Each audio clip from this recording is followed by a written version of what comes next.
इयत्ता 4थी वर्गात शिकत असलेल्या सर्व विद्यार्थ्यांसाठी शिष्यवृत्ती परीक्षा आणि या परीक्षेच्या दृष्टीने बदललेला नवीन अभ्यासक्रम आपण पाहिलेला आहेच. त्या टॉपिकपासून आपल्याला सुरुवात करायची आहे. गणित हा विषय जगातील सर्वात सोपा विषय आहे आणि तो कसा सोपा आहे, कोण्या पद्धतीने आपल्याला सोपा या ठिकाणी लक्षात येतो हे पण आपण या ठिकाणी समजून घेणार आहोत. त्याचबरोबर प्रत्येक टॉपिकच्या तुम्हाला नोट्स दिल्या जाणार आहेत. प्रत्येक टॉपिकवर तुम्हाला टेस्ट दिली जाणार आहे आणि जास्तीत जास्त सराव कसा होईल यासाठी आपला प्रयत्न असेल. त्याचबरोबर गणित हा विषय दोन्ही माध्यमातून तर आपण घेणारच आहोत, परंतु सेपरेटली इंग्रजी माध्यम आणि मराठी माध्यम. तर फक्त गणित हा विषय सेपरेट तासिकेमध्ये मराठी माध्यमातून पण शिकवला जाईल आणि इंग्रजी माध्यमातून. तर आपल्या लक्षात येईल गणितामध्ये आंतरराष्ट्रीय संख्या चिन्हे, वाचन व लेखन हा आपला पहिला टॉपिक आहे, म्हणजेच international numerals, reading and writing. आणि दुसरा मुद्दा आहे 5 अंकापर्यंतच्या संख्येचे वाचन व लेखन. तिसरा कन्सेप्ट आहे अंकांची दर्शनी किंमत, स्थानिक किंमत, विस्तारित रूप आणि मोठ्यात मोठी व लहानात लहान संख्या. त्याचबरोबर संख्यांचा चढता क्रम व उतरता क्रम, त्यांची तुलना, 1 ते 100 संख्यावर आधारित प्रश्न, सम विषम संख्या, 1 ते 100 मधील मूळ, संयुक्त, त्रिकोणी व चौरस संख्या. रीडिंग अँड रायटिंग असं आपण म्हणतो. सर्वांनी नोट डाऊन करायचं आहे, लिहायचं आहे. International numerals. आता आपण जर पाहिलं तर इयत्ता 4थी पर्यंत आपल्याला मराठीमध्ये 1, 2, 3 लिहिता येतं, परंतु आता तेच अंक आपल्याला इंटरनॅशनल नंबरमध्ये कोण्या पद्धतीने लिहायचे किंवा म्हणजे आंतरराष्ट्रीय संख्या चिन्हामध्ये कसे लिहायचे आणि त्याचं वाचन लेखन कसं करणार आहोत हा घटक आपल्याला समजून घ्यायचा आहे. तर हा आपला गणिताचा पहिला टॉपिक असणार आहे. तर यामध्ये सर्वांनी अगदी व्यवस्थित माझ्याबरोबर व्यवस्थित चार्ट वगैरे ड्रॉ करा. आधी मी जसं काढतोय तसं आधी समजून घ्या, गडबड करू नका. त्यानंतर मग तुम्हाला हे नोट डाऊन करायचं आहे.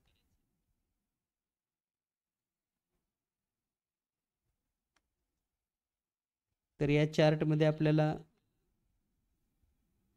इंटरनॅशनल नंबर आणि जे तुम्ही आतापर्यंत नंबर लिहित होतात तर ते कोणते होते? देवनागरी संख्या चिन्ह. तर या पद्धतीनं तुम्हाला मी वेळ देणार आहे लिहायला. त्याचबरोबर तुम्ही स्क्रीनशॉट काढून पण ठेवू शकतात. तर देवनागरी संख्या चिन्ह.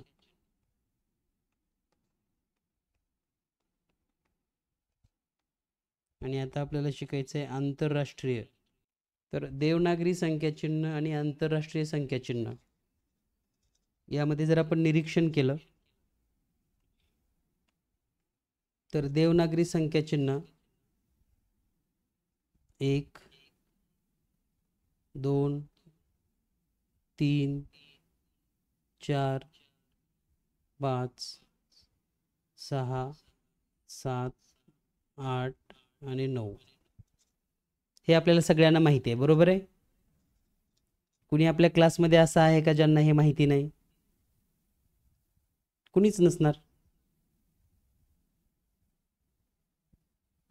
आणि मग आता हेच अंक आंतरराष्ट्रीय संख्या चिन्हामध्ये, त्यालाच आपण इंटरनॅशनल न्यूमरल्स असं म्हणतो.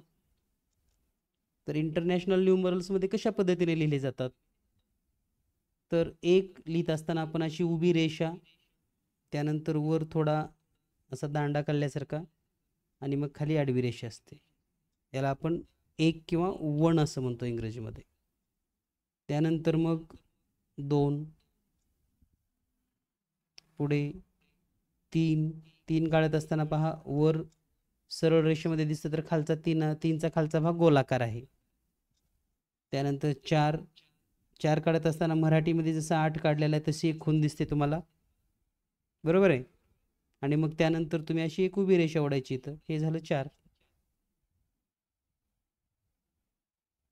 जेव्हा तुम्ही हे 5 लिहित आहात तेव्हा वर अशी आडवी रेषा, पुन्हा उभी रेषा आणि मग या ठिकाणी एक अर्धवर्तुळ. त्यानंतर 6 लिहित असताना वरून डावीकडल्या बाजूकडे असा खाली गोल येणार. त्यानंतर पुढे 7, 8 म्हणजेच या पद्धतीनं हा 8 असेल आणि हा 9. तर या पद्धतीनं 1 ते 9 अंक. पुढे जर आपण 0 लिहिला तर मराठीमधील 0 हा लहान असतो, तर इंग्रजीमधला 0 हा मोठा असतो. एवढाच बदल असतो.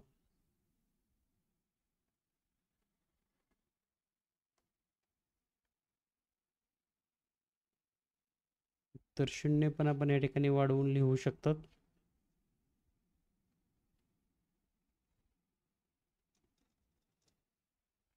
तर हे आहेत आंतरराष्ट्रीय संख्याचिन्ह, म्हणजेच इंटरनॅशनल न्यूमरल. तुम्ही जर इंग्लिश मिडियमला असाल तर याला इंटरनॅशनल न्यूमरल असं म्हणतात.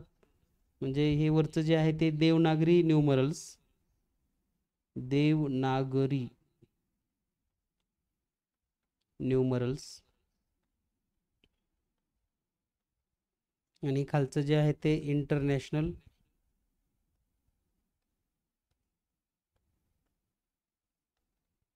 न्यूमरल्स.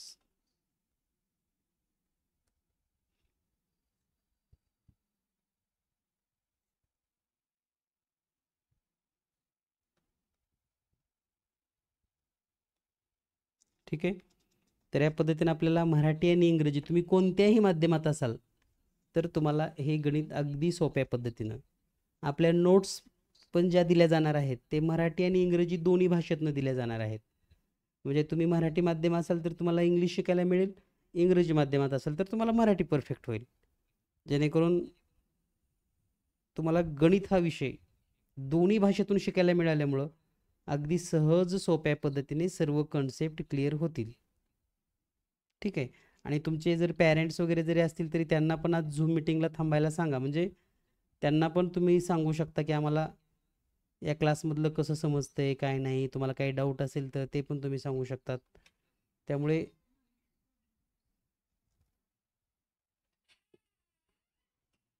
जर तुमच्या घरी तुमचे पॅरेंट्स, आई किंवा वडील किंवा कोणी असतील तर त्यांना पण तुम्ही तुमच्याजवळ बसवून घ्या झूम मिटिंग पाहायला.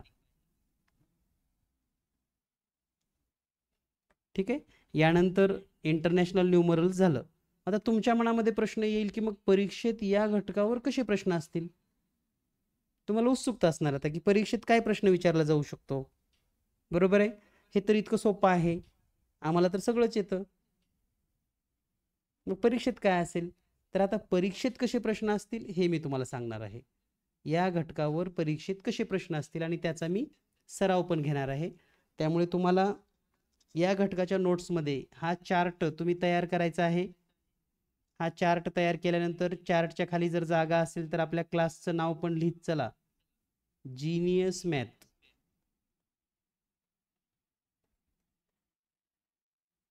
आणि असा चार्ट तुम्ही तुमच्याकडे ड्रॉइंग शीट असेल तर घरामध्ये पण करून लावायचा आहे, जेणेकरून जाता येता तुम्हाला हे लक्षात येतं लगेच.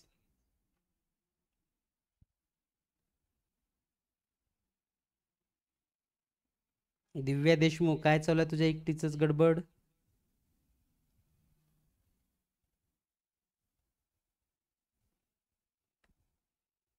ठीक आहे. आणि सर्वांनी व्हिडिओ चालू ठेवा, मी पाहतोय तुमच्याकडे.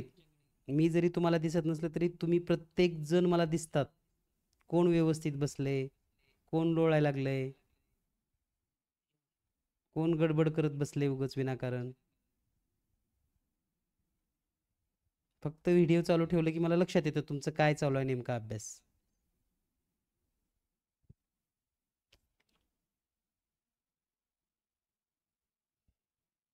ठीक आहे. तर यानंतर आता आपण काही समजून घेऊयात की प्रश्न कसे असू शकतात या घटकावर. तर पहा, पहिला प्रश्न, आणि प्रत्येक प्रश्न पण लिहून ठेवा तुमच्या वहीमध्ये. खालीलपैकी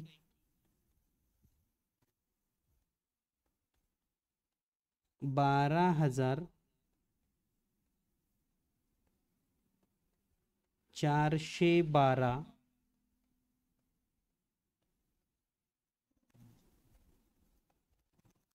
देवनागरी संख्या चिन्हात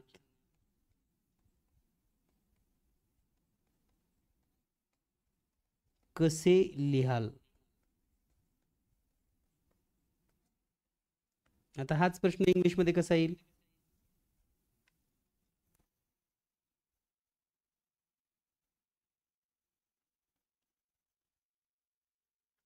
$12,412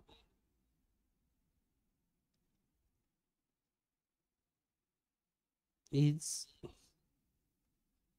represented in Devanagari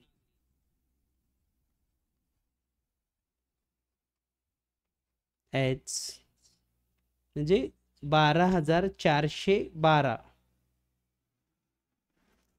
हे देवनागरीमध्ये कसं दर्शवलं जातं असा प्रश्न आहे. झाला सर्वांचा प्रश्न लिहायचा. तुम्ही फक्त एकाच भाषेमध्ये लिहायचा, एकतर मराठीत एकतर इंग्रजीत. ठीक आहे. आणि तुम्हाला नंतर निवांत वेळ असेल तर तुम्ही दोन्ही भाषेमध्ये त्याचं ट्रान्सलेट करू शकतात. स्क्रीनशॉट काढून ठेवायचा. तर या ठिकाणी पहिला ऑप्शन आहे 12,412. दुसरा ऑप्शन आहे 12,412. तिसरा ऑप्शन आहे 12,412. चौथा ऑप्शन आहे 12,412. तर पहा, यापैकी योग्य पर्याय तुम्हाला निवडायचा आहे. खालीलपैकी 12,412 देवनागरी लिपीमध्ये कसं लिहिलं जाईल? धनश्री, झाला का प्रश्न लिहायचा तुझा? इकडे तिकडे बघत बसू नका विनाकारण.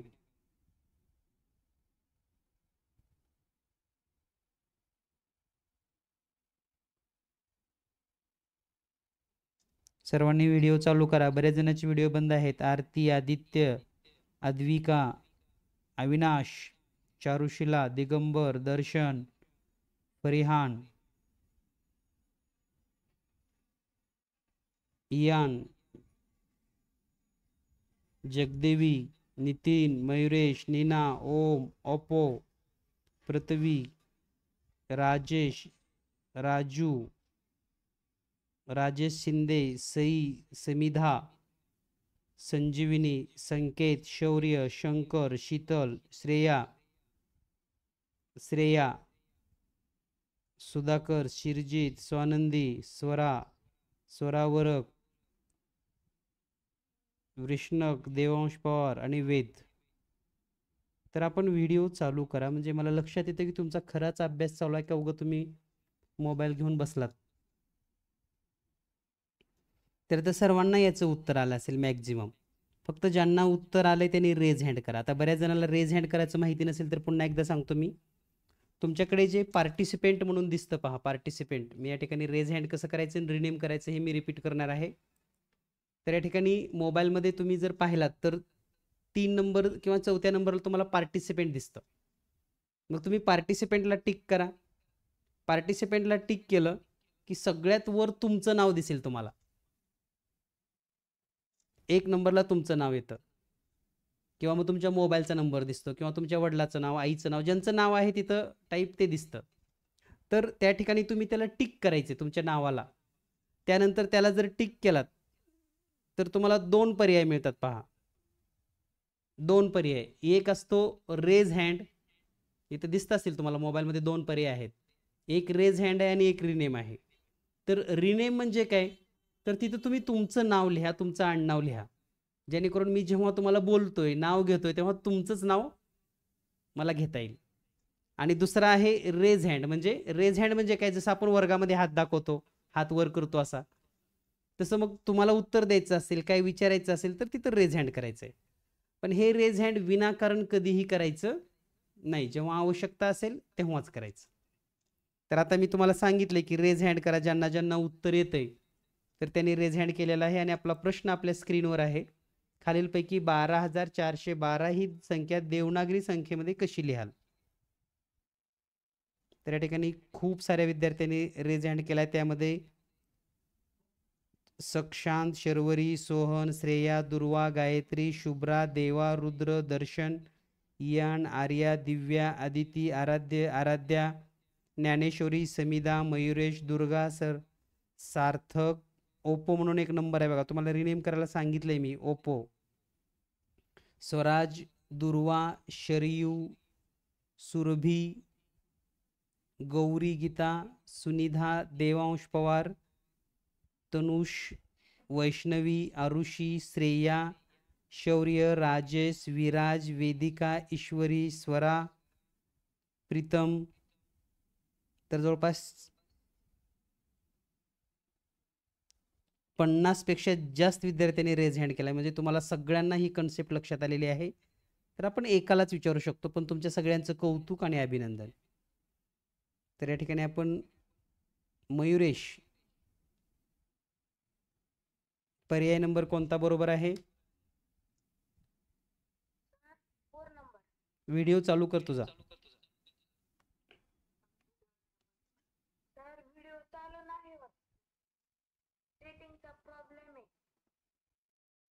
बर ठीक आहे, चालेल, काही अडचण नाही. ओके, तुला समजला हा प्रश्न?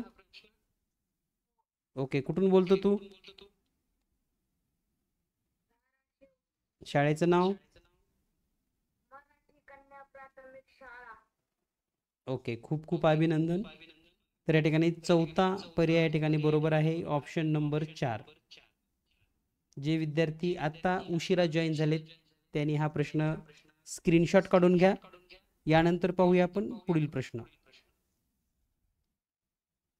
नेक्स्ट क्वेश्चन आहे,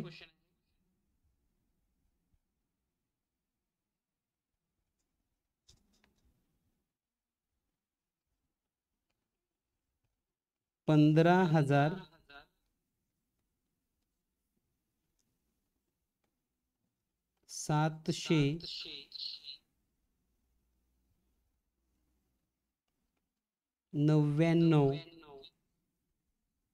नंतर लगेच येणारी संख्या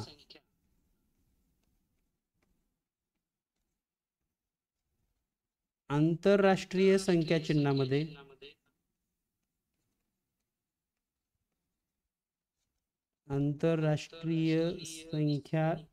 चिन्हात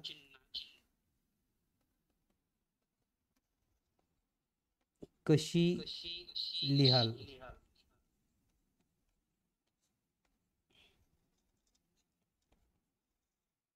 हाच प्रश्न जर आपण इंग्रजीमध्ये लिहिला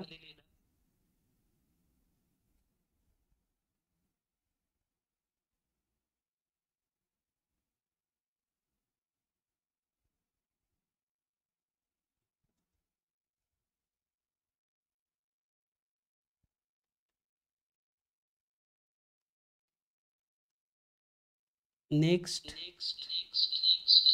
consecutive number after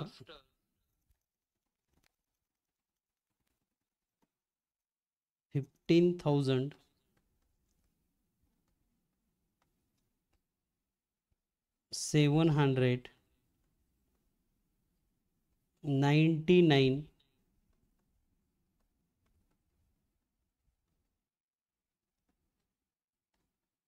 represented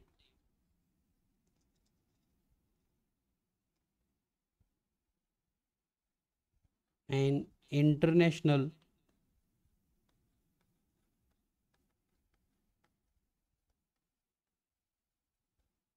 numerals as, म्हणजेच काय, नेक्स्ट कॉन्जिक्युटिव्ह म्हणजे त्याच्यानंतर लगेच येणारा क्रमांक. कोणता नंबर पाहिजे? 15,799. तर या ठिकाणी पहिला ऑप्शन आहे 15,799. दुसरा ऑप्शन आहे 15,799.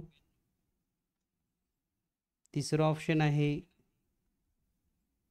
15,799. चौथा ऑप्शन आहे 15,799.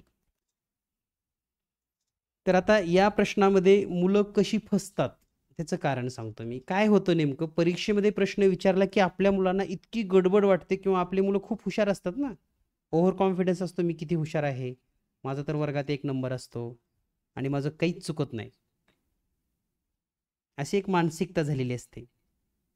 आणि मग आपल्याला फसवण्यासाठी ते काय करतात, 15,799. काही तर काही मुलं तर एवढंच वाचतात नुसतं 15,799 आणि खाली वाजतात आंतरराष्ट्रीय संख्या चिन्ह. मग लगेच पहिलाच पर्याय ओके वाटतं त्यांना, लगेच पहिलाच पर्याय ओके. पण जे प्रश्न व्यवस्थित वाचतात, प्रश्न शेवटपर्यंत वाचतात, प्रश्न वाचत असताना गडबड करत नाहीत, ते मात्र पूर्ण प्रश्न वाचतात आणि पूर्ण प्रश्न वाचल्यानंतर त्यांच्या लक्षात येतं की आपल्याला 15,799 हा नंबर लिहायचा नाही, तर त्याच्या पुढचा नंतर लगेच येणारी, बरोबर आहे, म्हणजे 15,799 नंतर लगेच येणारी संख्या कोणती आहे ती आपल्याला सांगायची आणि ज्यांना येतं त्यांनी रेज हँड करायचं आहे. तर आता किमान सर्वच 90च्या 90 विद्यार्थ्यांचा रेज हँड होणं गरजेचं आहे. रेज हँड कसं करायचं मी शिकवलंय. पार्टिसिपेंटला क्लिक करा, तुमच्या नावाला टिक करा, तुमच्या नावाला टिक केलं की रेज हँड.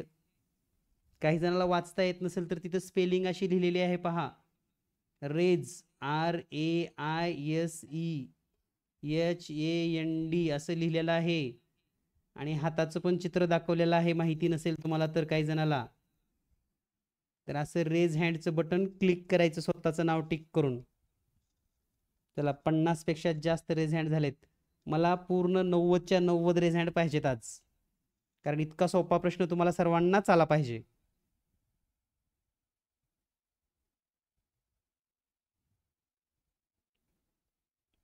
पहा आता रेज हँड मध्ये किती जण आहेत, रोहन, देवा, इहान, आराध्या, स्वराज, दुर्वा, शरयू, देवांश, तनुष, श्रेया, श्री, प्रीतम, साक्षत, संजीवनी, आदिती, खुशी, राजस, दर्शन, रुद्र, दिव्या, शुभ्रा, शर्वरी, ज्ञानेश्वरी, गणेश, श्रेया, शौर्य, सुनिधा, स्वरा, मयुरेश, ध्रुव, आर्या, सौरभी, वेद, गुरुगीता, आराध्या, सार्थक, समिधा, अक्षरा, दुर्वा, आरुषी, शार्दूल, सार्थक, वैष्णवी, इंद्राणी, ईश्वरी, इंद्रनील, ईश्वरी, अद्विका, स्वरा, गौरी, स्वस्तिक. जवळपास 50 पेक्षा जास्त विद्यार्थ्यांनी रेज हँड केलेला आहे. बाकी आता रेज हँड न केलेल्यामध्ये आरती कवडे, धनश्री, तुला येत नाही का हा प्रश्न, आदिती, अनुराधा, अस्मिन, श्रेया इंगुले, चारुशिला, रेज हँड करा, तुम्हाला पण येतो हा प्रश्न. धनश्री, ईश्वरी, जगदेवी, जान्हवी, कार्तिकी, कुलदीप, मीना, नितीन, पार्वती, राजू, ऋतुजा, रेज हँड करायचं आहे. त्यानंतर सई, संकेत, आपण सर्वांनी या ठिकाणी रेज हँड करायचं आहे, कारण इतका सोपा प्रश्न प्रत्येकाला आला पाहिजे असं मला वाटतं. तर आता 60 पर्यंत या ठिकाणी संख्या वाढलेली आहे, आणखी राहिलेले सर्वांनीच रेज हँड करा, कारण परीक्षेमध्ये आपल्याला काय विचारलं जातं, तर तुम्हाला इथं लक्षात आलं असेल की तुम्हाला फसवलं गेले. कसं फसवलं गेले, तर विचारले काय, 15,799 च्या पुढील लगेच येणारी संख्या. पण आपण काय करतो गडबडीमध्ये, की आपल्याला वाटतं 15,799च म्हटलं काय की, म्हणून आपण पटकन पहिल्या पर्यायाला टिक करतो, परंतु या ठिकाणी तसं होत नाही आणि मग आपला येणारा हक्काचा एक प्रश्न चुकला तर 2 गुण जातात, हे लक्षात ठेवा. एक प्रश्न चुकला तर 2 गुण जातात. तर एका विद्यार्थ्याला मी या ठिकाणी उत्तर सांगायला संधी देणार आहे. प्रीतम वरपे, कोणता पर्याय बरोबर आहे या ठिकाणी?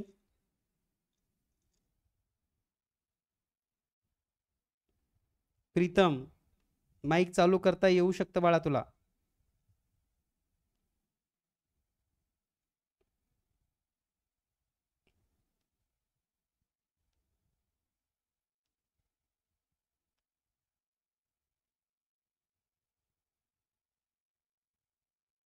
आणि जर या झूम मीटिंगमध्ये काही शिक्षक जॉईन असतील तर आपल्या सर्व विद्यार्थ्यांना आपल्या क्लासच्या किंवा शाळेच्या ग्रुपवर पण विद्यार्थ्यांना लिंक पाठवा. क्लास आवडेल न आवडेल, समजेल न समजेल, हा विद्यार्थ्याचा भाग आहे. पण तिथपर्यंत पोहोचवणं एक मित्र म्हणून, शिक्षक म्हणून किंवा नातेवाईक म्हणून हे तुमचं काम आहे. तर सर्वजण या ठिकाणी, सर्वांना या ठिकाणी लिंक पाठवणं गरजेचं आहे. तर मला वाटतं या ठिकाणी खूप साऱ्या विद्यार्थ्यांना दुर्वा माने, तुला सांगता येईल उत्तर याचं? दुर्वा माने, ओके. आरुषी, तुला सांगता येईल? हा बोल दुर्वा बाळा, कुठून बोलतेस तू? मोहोळ. शाळेचं नाव? देशभक्त संभाजीराव गरज स्कूल. ओके. हा प्रश्न तुला समजला? हो. आता असा प्रश्न चुकणार नाही परीक्षेत तुझा. हो. ओके, काय आहे उत्तर मग याचं? Option number 3. Option number 3. अगदी बरोबर. छान, व्हेरी गुड. म्यूट करून घे. तर पहा, या प्रकारचे प्रश्न, आता या प्रश्नामध्ये तुम्हाला एक गोष्ट लक्षात आली असेल की प्रत्येक प्रश्नामध्ये एकतर देवनागरी किंवा आंतरराष्ट्रीय संख्याचिन्ह यावर हा घटक विचारला जाणार आहे. त्याचबरोबर संख्या दिली जाते आणि त्याला शाब्दिक मध्ये कसं विचारलं जातं तसा एक प्रश्न पाहूया आपण. प्रश्न क्रमांक 3. आणि तुम्हाला याच प्रश्नासारखे एक छोटासा मी स्वाध्याय देणार आहे, तो पण तुम्हाला पूर्ण करायचा आहे. तर पहा, प्रश्न असा आहे पुढचा.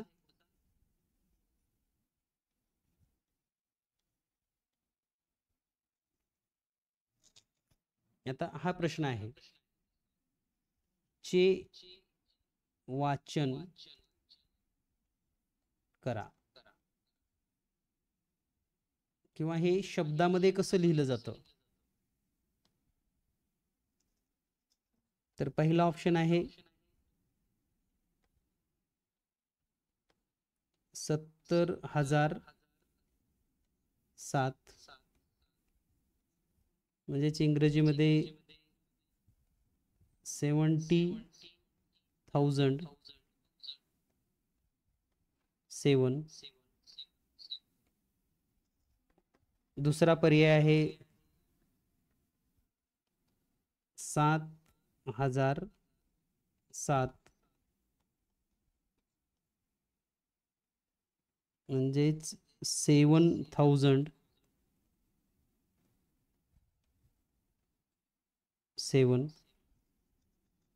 तिसरा पर्याय आहे 70,070. प्रत्येकाने प्रश्न पूर्ण लिहायचा आहे. 70,070. आणि चौथा पर्याय आहे 7,07,000, म्हणजेच 7,07,000. तर आता सर्वच 90च्या 90 विद्यार्थ्यांनी रेज हँड होणं गरजेचं आहे. इतका सोपा प्रश्न आहे. आणि परीक्षेमध्ये असेही प्रश्न असतात. त्याचं कारण असं आहे की आपण जर भारांश पाहिला किंवा जर आपण थोडं निरीक्षण केलं तर आपल्या लक्षात येईल की या सर्व घटकामध्ये किंवा या सर्व प्रश्न प्रकारामध्ये सर्वांना हा प्रश्न सोडवता येतो. आणि मग या प्रश्नाचं उत्तर काय येईल?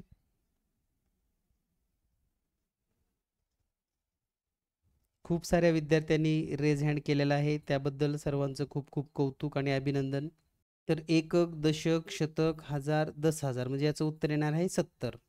70,007 म्हणजेच पर्याय क्रमांक 1. लक्षात आलं सर्वांना? ओके. तर आपण हा जो पहिला टॉपिक आहे, या टॉपिकचे जे काही परीक्षित प्रश्न येणार आहेत हे तुमच्या लक्षात आले. पहिला प्रश्न आपण पाहिला होता, शाब्दिक मोरून आपल्याला अंकामध्ये संख्या शोधणं. दुसरा पण प्रश्न त्याच पद्धतीनं, परंतु देवनागरी आणि आंतरराष्ट्रीय संख्याचिन्ह यामध्ये आपल्याला हे शोधता येणं गरजेचं होतं. यामध्ये फक्त इतकंच नाही तर आपल्याला किमान लाख आणि कोटीपर्यंतच्या संख्या अभ्यासक्रमाला जरी 5 अंकी संख्या दिल्या असतील, 5 अंकी संख्येचं वाचन लेखन तुम्ही पाहिला नसाल तर आणखी एकदा मी दाखवतो. कारण आपल्याला हे माहिती असणं गरजेचं आहे की अभ्यासक्रमाला काय आहे. तर या ठिकाणी जर पाहिलं तुम्ही तर पहिला टॉपिक आहे आपला आंतरराष्ट्रीय संख्याचिन्ह आणि वाचन लेखन, आणि दुसरा टॉपिक आहे 5 अंकापर्यंतच्या संख्याचे वाचन लेखन. जरी या ठिकाणी 5 अंकी दिला असेल, 5 डिजिट नंबर्स रीडिंग रायटिंग, परंतु आपण त्याच्याही पुढे जाऊन वाचन करणं गरजेचं आहे. ठीक आहे. आणि मला वाटतं तुम्ही सर्वजण खूप हुशार आहात, तुम्हा सगळ्यांना हे जमतं,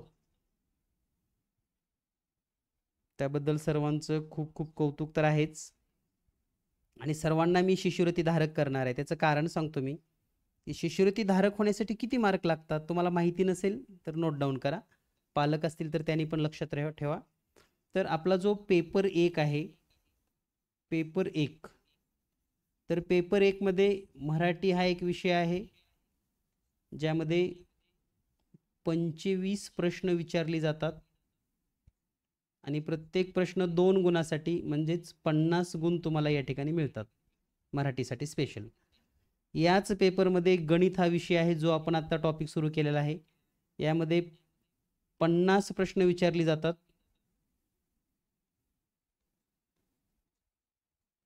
आणि हा 100 गुणासाठी आहे. ठीक आहे. त्यानंतर पेपर 2, पेपर 2 मध्ये पहिला विषय आहे इंग्रजी, इंग्लिश, 25 क्वेश्चन्स, आणि दुसरा आहे बुद्धिमत्ता,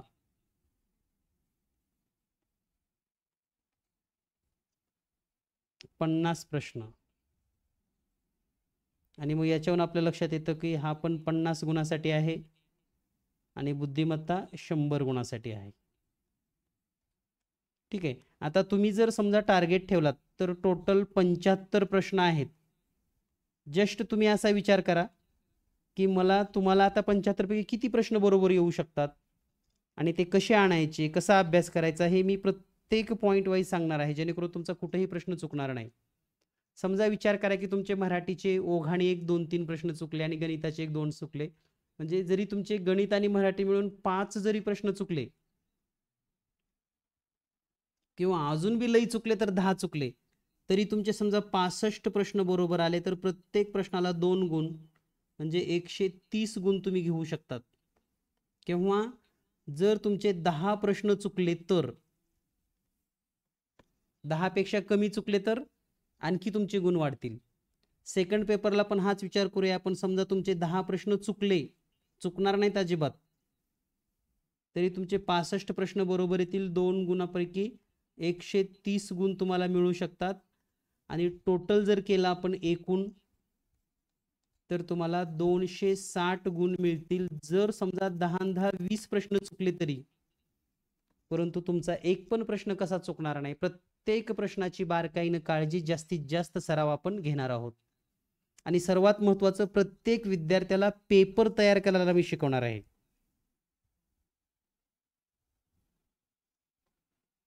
प्रत्येक विद्यार्थ्याला पेपर तयार करायला पण शिकवणार आहे मी. कसा पेपर तयार करायचा, म्हणजे माझ्या क्लासमधल्या प्रत्येक विद्यार्थ्यांना पेपर स्वतः तयार करता आला पाहिजे मेन परीक्षेचा, आणि तेवढं मी तुम्हाला त्या ठिकाणी सक्षम बनवणार आहे किंवा तेवढं तुमची तयारी करून घेणार आहे.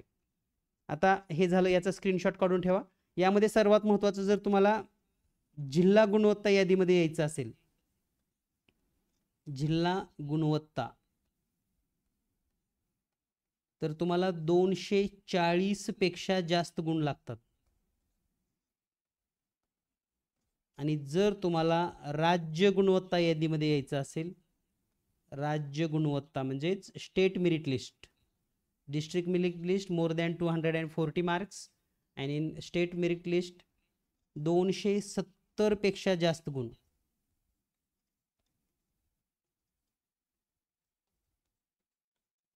तर मी तुम्हाला सांगितलं की 260 पडतात म्हणजे तुम्ही जिल्ह्याच्या गुणवत्तामध्ये तरी येणारच आहात, हे लक्षात घ्या.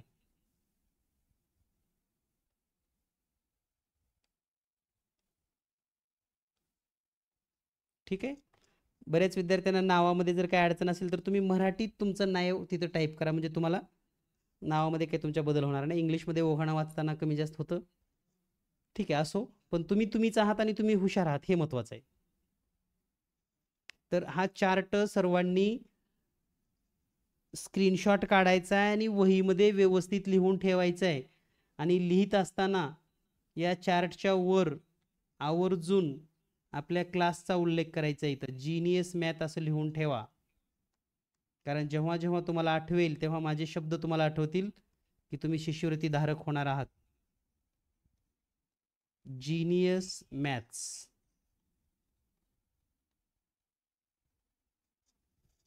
ठीक आहे. आणि हे लिहून एवढंच नाही लिहायचं तुम्हाला, तर या चार्टमध्ये तुम्हाला तुमचं टार्गेट फिक्स करायचं आहे आणि ते स्टेटसला ठेवायचं सर्वांनी. हा चार्ट तर तुम्ही स्टेटसला ठेवाच,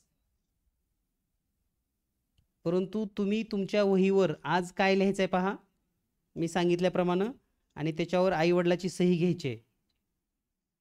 तर नेमकं काय बघा, तुमचं नाव लिहायचं इथं स्वतः. मी, समजा तुमचं नाव आहे रवी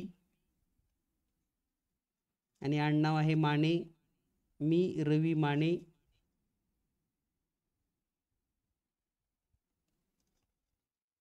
असे स्वतः म्हणजे सेल्फ लिहून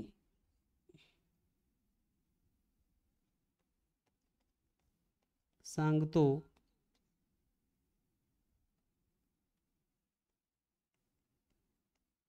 इयत्ता 4थी शिष्यवृत्ती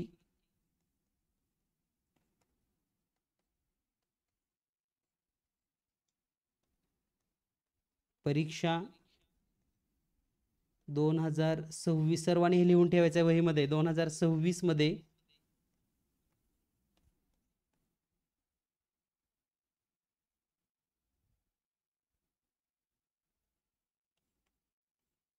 पेपर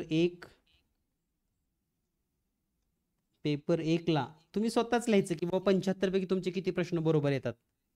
समजा मगासारखं मी 65 म्हणलं तर पेपर 1 ला 130 गुण व पेपर 2 ला समजा 140 गुण, एकूण 270 गुण घेणार आहे. आता तुमचा जसा असेल अभ्यास त्या पद्धतीने तुम्ही लिहायचं आहे, पण सगळ्यांनी 260च्या पुढचं टार्गेट ठेवायचं, हे लक्षात ठेवा.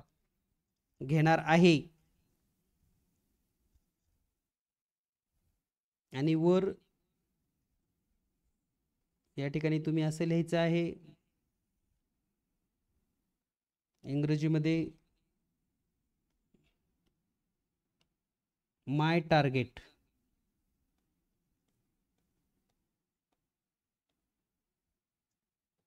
आणि या ठिकाणी तुम्ही सही करायची, तुमची सही.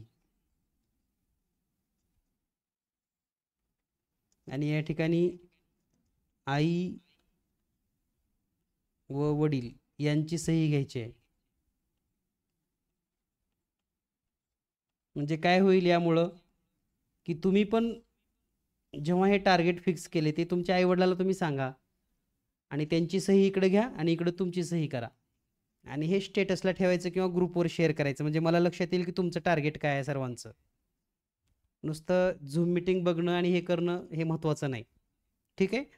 आता सर्वांना मी एक होमवर्क देणार आहे, याचा स्क्रीनशॉट काढून घ्या. ठीक आहे. आता तुम्हाला होमवर्कमध्ये काय करायचं आहे पहा. तर आपण आत्ता जो अभ्यास पाहिलेला आहे या ठिकाणी, हा आपला पहिला प्रश्न होता. खालीलपैकी 12,412 देवनागरी संख्यात कशी लिहाल. ठीक आहे. तर तुम्ही स्वाध्यायामध्ये असे 5 प्रश्न स्वतः तयार करायचे, पर्यायासह 5 प्रश्न स्वतः तयार करायचे आहेत.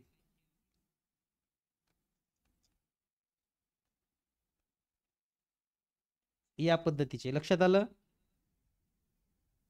त्यानंतर सेम प्रश्न, फक्त संख्या बदलायची तुम्हाला.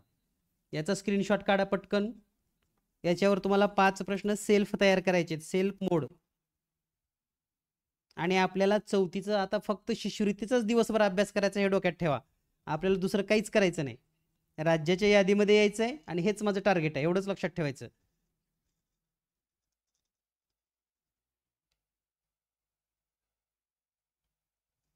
यानंतर हा जो दुसरा प्रश्न आहे, 15,799 नंतर लगेच येणारी असे 5 प्रश्न सेल्फ तयार करायचे, स्वतः तयार करायचे. 5 प्रश्न नंतर येणारी संख्या, मग तुम्ही 15,700 नंतर घ्या किंवा 18,000 घ्या, 1,00,000 घ्या, 2,00,000 घ्या, कसंही करा. इंग्लिशमध्ये लिहायचं असेल तर इंग्लिशमध्ये लिहा. त्या पद्धतीने तुम्हाला अशी 5 प्रश्न तयार करायची आहेत.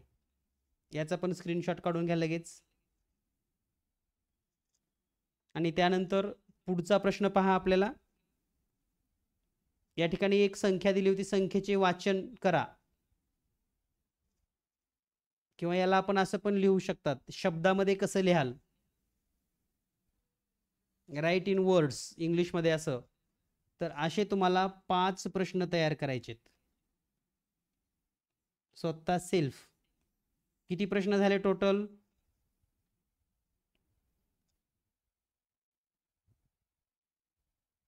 शरयू, किती प्रश्न झाले एकूण स्वाध्यायामध्ये? मी मध्येच कुणाला पण विचारणार, आपल्याला बोलता आलं पाहिजे लगेच माईक चालू करून. शरयू, लक्ष आहे ना तुझं?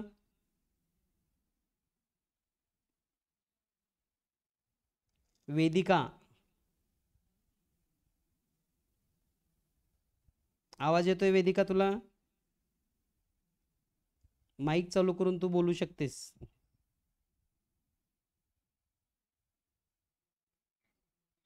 हा बोल शरयू. प्रश्न स्वाध्यायामध्ये किती प्रश्न लिहायचे आपल्याला? पहिल्या प्रश्नासारखे 5, दुसऱ्या प्रश्नासारखे 5 आणि या प्रश्नासारखे 5. किती झाले? 15. हा, 15 प्रश्न स्वाध्यायामध्ये लिहायचे. ठीक आहे. सर्वांना लक्षात आलं किती प्रश्न लिहायचेत?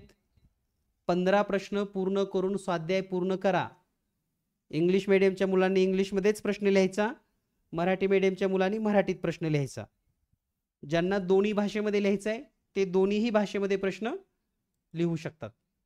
तर या पद्धतीनं तुम्हाला संख्या, इंटरनॅशनल न्यूमरल्स म्हणजेच आंतरराष्ट्रीय संख्या चिन्ह, आणि देवनागरी न्यूमरल्स म्हणजेच देवनागरी संख्येमध्ये म्हणजे मराठी भाषेमध्ये. मराठी भाषेत तर तुम्हाला ऑलरेडी येतं, इंटरनॅशनलचे तुम्हाला अंक दिलेले आहेत. त्या पद्धतीने तुम्हाला हे 15 प्रश्न तयार करायचे आहेत. त्याचबरोबर स्वतःचं टार्गेट फिक्स करायचं आहे आणि ते तुम्हाला ग्रुपवर शेअर करायचं आहे आईवडिलाच्या सहीसहित.